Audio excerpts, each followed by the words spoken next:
ओम शांति। 25 जुलाई 2020 की मुरली है। बाबा ने कहा, मीठे बच्चे, देह अभिमान छोड़ देही अभिमानी बनो। देही अभिमानियों को ही ईश्वरीय संप्रदाय कहा जाता है। प्रश्न, तुम बच्चे अभी जो सत्संग करते हो ये दूसरे सत्संगों से निराला है, कैसे?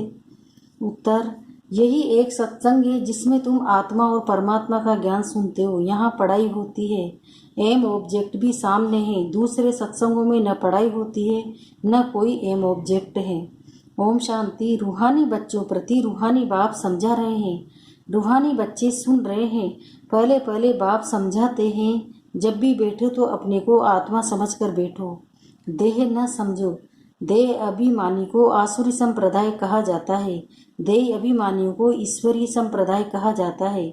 ईश्वर को देह है नहीं, वह सदैव आत्म अभिमानी है। वह है सुप्रीम आत्मा, सभी आत्माओं का बाप, परम आत्मा अर्थात ऊंचते ऊंचा। मनुष्य जब ऊंचे ते ऊंचा भगवान कहते हैं तो मध्य में आता है वह निराकार लिंग रूप है। निराकार लिंग की पूजा भी होती है। वह है परमात्मा, यानी सभी आत्माओं से ऊंच है। वह भी आत्मा, परंतु ऊंच आत्मा। वह जन्म मरण में नहीं आते हैं, बाकी सब पुनर्जन्म लेते हैं और सभी हैं रचना। रचता तो एक ही बाप है, ब्रह्मा विष्णु शंकर भी रचना है। मनुष्य सृष्टि भी सारी रचना है। रचता को बाप कहा जाता है, पुरुष को भी रचता कहा जाता है। स्त्री को एडॉप्ट करते हैं, फिर उनसे क्रिएट करते हैं, पालना करते हैं। सब विनाश नहीं करते, और जो धर्म स्थापक होते हैं वो भी क्रिएट करते हैं, फिर उनकी पालना करते हैं। विनाश कोई भी नहीं करते। बेहद का बाप जिसको परम आत्मा कहा जाता है, जैसे आत्मा का रूप बिंदी है वैसे परम पिता परमात्मा का भी रूप बिंदी है। बाकी इतना बड़ा लिंग जो बनाते हैं वो सब भक्ति मार्ग में पूजा के कारण। बिंदी की पूजा कैसे हो सकती है? भारत में रुद्र यज्ञ रचते हैं तो मिट्टी का शिवलिंग और शालिग्राम बनाकर फिर उनकी पूजा करते हैं। उनको रुद्र यज्ञ कहा जाता है। वास्तव में असली नाम है राजस्व अश्वमेध अविनाशी रुद्र गीता ज्ञान यज्ञ, जो शास्त्रों में भी लिखा हुआ है। अब बाप बच्चों को कहते हैं, अपने को आत्मा समझो, और जो भी सत्संग है उसमें आत्मा या परमात्मा का ज्ञान न कोई में है न दे सकते हैं। वहाँ तो कोई एम ऑब्जेक्ट होती नहीं। तुम बच्चे तो अभी पढ़ाई पढ़ रहे हो। तुम जानते हो आत्मा शरीर में प्रवेश करती है। आत्मा अविनाशी है, शरीर विनाशी है। शरीर द्वारा पाठ बजाती है। आत्मा तो अशरीरी है ना। कहते भी है, नंगे आए नंगे जाना। शरीर धारण किया, फिर शरीर छोड़कर नंगे जाना है। ये बाप तुम बच्चों को ही बैठ समझाते हैं। ये भी बच्चे जानते हैं, भारत में सतयुग था तो देवी देवताओं का राज्य था, एक ही धर्म था। ये भी भारतवासी नहीं जानते हैं। बाप को जिसने नहीं जाना उसने कुछ नहीं जाना। प्राचीन ऋषि मुनि भी कहते थे, हम रचता और रचना के को नहीं जानते हैं, रचयिता के हैं। बेहद का बाप वही रचना के आदि मध्य अंत को जानते हैं। आदि कहा जाता है शुरू को, मध्य बीज को। आदि है सतयुग जिसको दिन कहा जाता है। फिर मध्य से अंत तक है रात। दिन है सतयुग त्रेता। स्वर्ग है वंडर ऑफ वर्ड। भारतीय स्वर्ग था जिसमें लक्ष्मी नारायण का राज्य करते थे। ये भारतवासी नहीं जानते हैं। बाप अभी स्वर्ग की स्थापना कर रहे हैं। बाप कहते हैं, तुम अपने को आत्मा समझो। हम फर्स्ट क्लास आत्मा हैं। इस समय मनुष्य मात्र सब देह अभिमानी है। बाप आत्म अभिमानी बनाते हैं। आत्मा क्या चीज है वह भी बाप समझाते बतलाते हैं। मनुष्य कुछ भी नहीं जानते, बल कहते भी है भ्रुकुटी के बीच में चमकता है अजब सितारा, परंतु वह क्या है, कैसे उसमें पाठ भरा हुआ है, वह कुछ भी नहीं जानते। अभी तुमको बाप ने समझाया है। तुम भारतवासियों को 84 जन्मों का पाठ बजाना होता है। भारत ही ऊंच खंड है। जो भी मनुष्य मात्र है उनका ये तीर्थ है।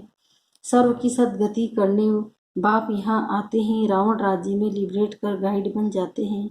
मनुष्य तो ऐसे ही कह देते, अर्थ कुछ भी नहीं जानते। भारत में पहले देवी देवता थे, उन्हों को ही फिर पुनर्जन्म लेना पड़ता है। भारतवासी ही सो देवता फिर क्षत्रिय वैसे शूद्र बनते हैं, पुनर्जन्म लेते हैं ना। इस नॉलेज को पूरी रीति समझ जाने में 7 रोज लगते हैं। पतित बुद्धि को पावन बनाना, ये लक्ष्मी नारायण पावन दुनिया में राज्य करते थे ना, उन्हों का ही राज्य भारत में था। तो और कोई धर्म नहीं था, एक ही राज्य था। भारत कितना साल वेंट था। हीरे जवाहरातों के महल थे। फिर रावण राज्य में पुजारी बने हैं। फिर भक्ति मार्ग में ये मंदिर आदि बनाए हैं। सोमनाथ का मंदिर था ना, एक मंदिर तो नहीं होगा। यहाँ भी शिव के मंदिर में इतने तो ये जवाहरात थे जो मोहम्मद गजनवी ऊँट भर कर ले गए। इतने माल थे ऊँट तो क्या कोई लाखों के ऊँट आए तो भी भर न सके। सतयुग में सोने हीरे जवाहरातों के तो इतने महल थे। मोहम्मद गजनवी तो अभी आया है। द्वापर में भी कितने महल आदि होते हैं, वह भी अर्थक्वेक में अंदर चले जाते हैं। रावण की कोई सोने की लंका होती नहीं है। रावण राज्य में तो भारत का ये हाल हो गया है। 100% इरिलीजियस अनराइटिस इंसॉल्वेंट पतित विनाश इस नई दुनिया को कहा जाता है। वाइसलेस भारत शिवालिथा जिसको वंडर वर्ल्ड कहा जाता है। बहुत छोटे मनुष्य थे, अभी तो करोड़ों मनुष्य हैं। विचार करना चाहिए ना। अभी तुम बच्चों के लिए ये पुरुषोत्तम संगम युग है, जबकि बाप बच्चे तुमको पुरुषोत्तम पारस बुद्धि बना रहे हैं। बाप मनुष्य से देवता बनाने के लिए तुम्हें मनुष्य देते हैं। बाप की मत के लिए ही गाया जाता है। तुम्हारी गतमत न्यारी, इसका भी अर्थ कोई नहीं जानते। बाप समझाते हैं मैं ऐसी श्रेष्ठ मत देता हूँ जो तुम देवता बन जाते हो। अब कलयुग पूरा होता है, पुरानी दुनिया का विनाश सामने खड़ा है। मनुष्य बिल्कुल ही घोर अंधियारे में कुंभकर्ण की नींद में सोए पड़े हैं, क्योंकि कहते हैं शास्त्रों में लिखा है कलयुग तो अभी बच्चा है। 40,000 वर्ष पड़े हैं, 84 लाख योनियां समझाने के कारण कल्प की आयु भी लंबी चौड़ी कर दी है।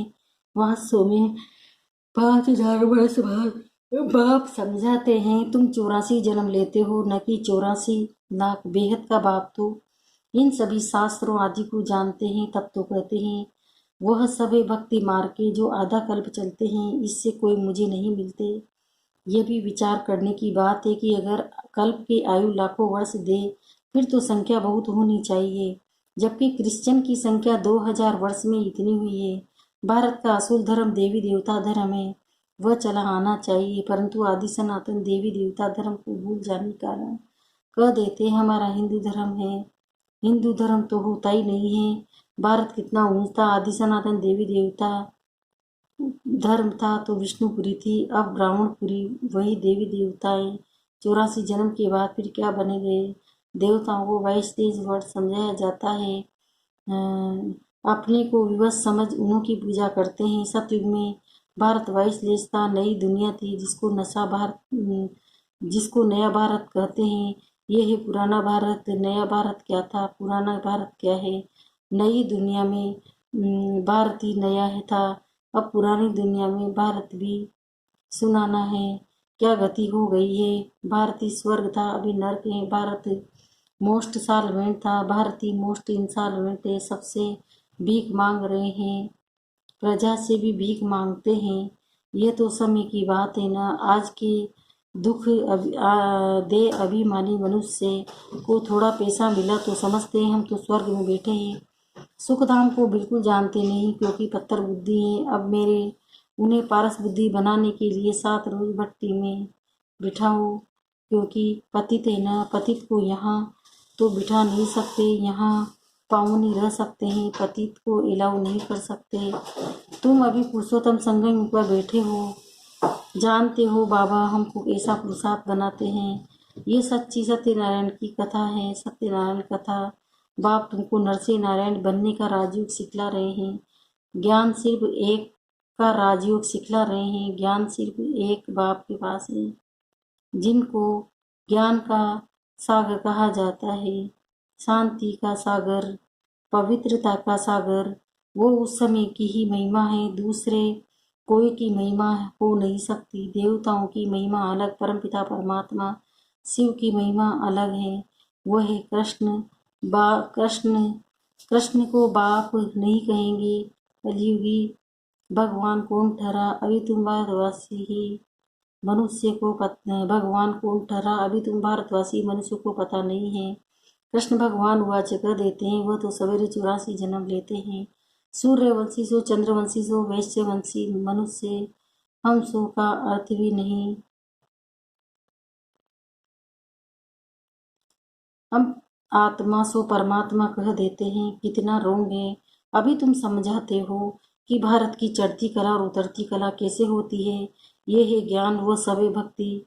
सतयुग में सब पावन थे, राजा रानी का राज्य चलता था, वहाँ वजीर भी नहीं होता, क्योंकि राजा रानी खुद ही मालिक है, बाप से वर्षा लिया हुआ है, उनमें अकल है। लक्ष्मी नारायण को कोई से राय लेने की दरकार नहीं, वहाँ वजीर होते नहीं। भारत जैसा पवित्र देश कोई था नहीं, महान पवित्र देश था, नाम ही है ना स्वर्ग, अभी है नर्क, नर्क से फिर स्वर्ग बाप ही बनाएगा। मीठे मीठे सिखिल दे बच्चों प्रति माता पिता बाप दादा का याद प्यार गुड मॉर्निंग। रूहानी बाप की रूहानी बच्चों को नमस्ते। हम रूहानी बच्चों की भी रूहानी माता पिता बाप दादा को याद प्यार गुड मॉर्निंग। नमस्ते नमस्ते नमस्ते। शुक्रिया बाबा, शुक्रिया आपका पद्मा पदम, शुक्रिया। धारणा के लिए मुख्य सार पहला है, एक बाप की सुमत पर चलकर मनुष्य से देवता बनना है। इस सुहावने संगम युग पर स्वयं को पुरुषोत्तम पारस बुद्धि बनाना है। 7 रोज की भट्टी में बैठ पतित बुद्धि को पावन बुद्धि बनाना है। सत्य बाप से सत्य नारायण की सच्ची कथा सुनने नर से नारायण बनना है।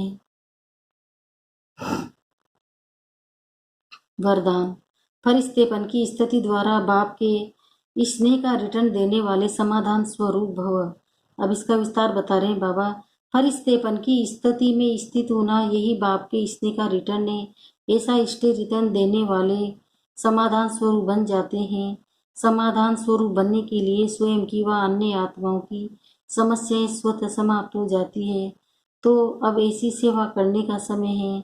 देने के साथ लेने के साथ देने का समय है, इसलिए अब बाप समान उपकारी बन पुकार सुनकर अपने फरिश्ते रूप द्वारा उन आत्माओं के पास पहुंच जाओ और समस्याओं से थकी हुई आत्माओं की थकावट उतारो। ओम शांति। स्लोगन है, व्यर्थ से बेपरवाह बनो, मर्यादाओं में नहीं। ओम शांति।